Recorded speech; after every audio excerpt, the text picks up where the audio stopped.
What's up, YouTube? It's your boy, VPB, Larry, Vampire Blockers. Today is July 30th, 2022. Like, subscribe, hit the notification bell. Drop me a comment, subscribe if you like the gems and truths I'm dropping. This channel is for only real people who want to know truths on what's really going on. If you want to be lied to and you want to be felt all warm and fuzzy by a YouTube influencer that is, I don't even call myself a YouTube influencer. I'm someone who's just trying to spread the truths because I'm not going to lie to you like a lot of your other financial wannabe gurus up here are telling you. A lot of them are starting to get exposed. A lot of them are being investigated now, being locked up for stupid stuff. Channels are closing. They don't do background checks before you make a YouTube channel. Okay? They don't. They don't do a background check. They don't know if you have a criminal background. They don't know where you come from. You could be anything you want when you make a YouTube channel. A lot of you might not understand that. You may think it's a rigorous course that we go to become a YouTube channel. No. You join YouTube, you start a channel, you go for it, and you hope for the best. Now, I never started this channel wanting to make money. I started this channel because I see a lot of people that are misled down paths of destruction. Now, what's going on in your country right now? They're expecting you to stay stupid. Your government, your Fed, people like you to be dumb. Now, I don't have a Discord. You don't got to subscribe to a Discord. I don't have Patreon. You ain't got to pay me no extra money for this. I don't need it because I know where I'm going to be with my own hard work. Okay. I don't need your hard earned dollars that you go to work for every day to give to me. I don't need that. I'm not one of those people. The only thing I ask is please give me a thumbs up, a like, share the channel because I'm trying to help people out. Now, here we go. Now, here's facts that I'm hitting you with. Between 1918 and 1920, I said this before, we had something called the Spanish flu. People were on lockdown. People were home. They couldn't leave. They were quarantined. They were stuck in their homes. I'll get to that later. Once 1920 happened, they start coming out of lockdown and you had the roaring 20s. There was a lot of innovation. The automobile, alcohol was banned. So you had a lot of illegal, underground bootlegging places where you can gamble and drink. And people were in euphoria because they were stuck in their homes for 2 years. Does this sound familiar? They were jumping in the stock market on margin. They were borrowing money, leveraging themselves up to their eyeballs to buy stocks because people were at home. Then they came out and they started consuming stuff. So companies started making more revenue. Stock market started going up. From 1920 to 1929 was the roaring 20s. It was booming. And then one day, the ground fell out the bottom of it. And we went into the Great Depression. We went into the Great Depression from, I believe it was 1929 to 1934 or 1935. There was runs on the bank. A lot of banks went out of business. And then that's when they created the Fed. The Fed was supposed to monitor a lot of this stuff that was going on. The Fed is not your friend. When these people, like whenever Jerome Powell starts talking and all this stuff, your government and your Fed is not your friend. When Alan Greenspan became the chief of the Fed in August, I believe it was August 1987, they asked him, "Oh, how's our economy?" Excuse me, I have a bug on my ankle. "How's the economy?"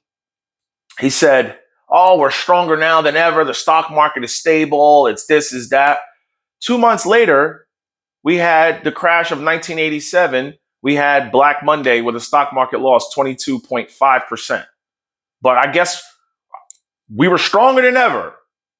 Our economy was stronger than ever, but we had one of the biggest crashes in history. Then Ben Bernanke. They asked Ben Bernanke. He was a part of your Fed. He was a part of the chair or an executive of the Fed from 2006 to 2014. How's the economy looking? Oh, the economy's strong. No worries, this, and that. And then what happened in 2008? Now, here's how slippery they are. Hank Paulson was your chief of the Fed back then. And I made a video on this. Hank Paulson.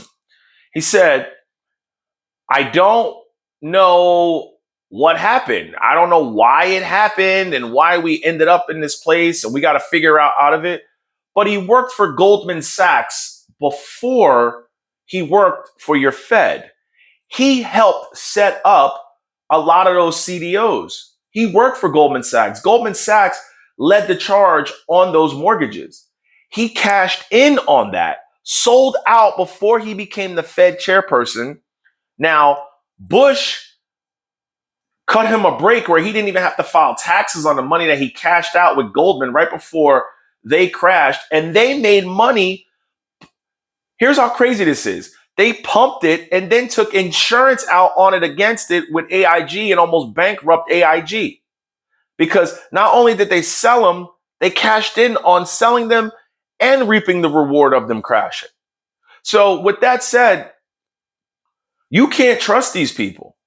I'm telling you, all this stuff has already happened. People are in euphoria right now. I went out for Mexican food yesterday. 7 people in front of me pulled out their credit cards and paid with credit cards. 7 people. Not one person had cash. I pay with cash. I pay with cash. I only use my credit card for things that I need in everyday life. Gasoline in my car insurance. If I do auto repairs to my car, my credit card is with that. Or if I do take a vacation, I do the credit card through other places like Expedia. That way you get double points. You get points to Expedia and you get points on your credit card. And I have enough in my checking to pay the whole credit card off. I see people charging fajitas, tacos. 53% of Americans carry a balance on their credit card. When they raise interest rates, you may say, "Oh, I don't own a home. That doesn't apply to me." Oh, I don't really see the difference with the interest rates being raised. Yeah, you do. If you carry a balance, I bet you're not even looking at your credit card interest rates. They've been creeping up. So say you carry $1,000 balance and they were charging you 11% on carrying a balance, they're probably charging you around 13.5% now. That's how they nickel and dime you. And then your Fed and your government wants to say, "Oh, we're not in a recession. We're not in a recession." You can't have growth when you gave free dollars. You can't have growth when you have inflation. You can't have growth when you have stagflation. So what are we in? We have inflation. Have you guys realized that gas prices are still high? Your average car price is $47,000. Your average auto loan now is over $700 a month for about 66 months to 84 months. For all you YouTube influencers out there, I bought a Hellcat to grow the channel. I bought a Tesla to grow the channel. You don't take out debt to try and grow a channel. You don't do that. That's not an investment. It's been done before already, people. Just like YouTube influencers started with finance and now I come along, I'm not going to grow the way somebody else who started 10 years ago has grown because it's being done before. You buy a $99,000 car, a $100,000 car. If you're not making enough money from your channel to pay the payment, to pay the insurance, to pay the gas, if that car is not 100% like being paid for by your channel, you are losing money. That's not an investment. An investment makes you money. It does not lose you money. So stop kidding yourself. You wanted that car because you wanted that car. I'm trying to help my blockers out there. I've made videos on don't buy anything. Don't buy anything big right now. Remember in Goodfellas, he said, don't buy anything. Don't buy anything. Nothing. Wait. Why? Because if you buy something, you can get yourself in trouble, and they could have got nabbed. The same thing right now. People are hurting. People who went out and bought these houses, yeah, you locked in low interest rates, but everything else went up. Utilities went up. Furniture went up. Oil and gas went up. So did you really save anything? No, you're hurting. A lot of people are charging their lifestyle right now. It's eventually going to come to a head. You can't keep charging your lifestyle. You got a lot of people that are teeter-tottering right on the tip. Okay? They're either going to fall this way or they're going to fall that way.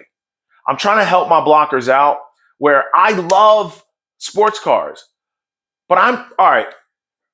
KBB said a Mustang, a 2014 Mustang GT500 is worth between $35,000 and $47,000. That's what it's worth. That's what it's worth. They're going for $65,000. Why would I buy that car? I'm not paying $65,000 because if I crash it, my insurance told me they go by kellybluebook.com.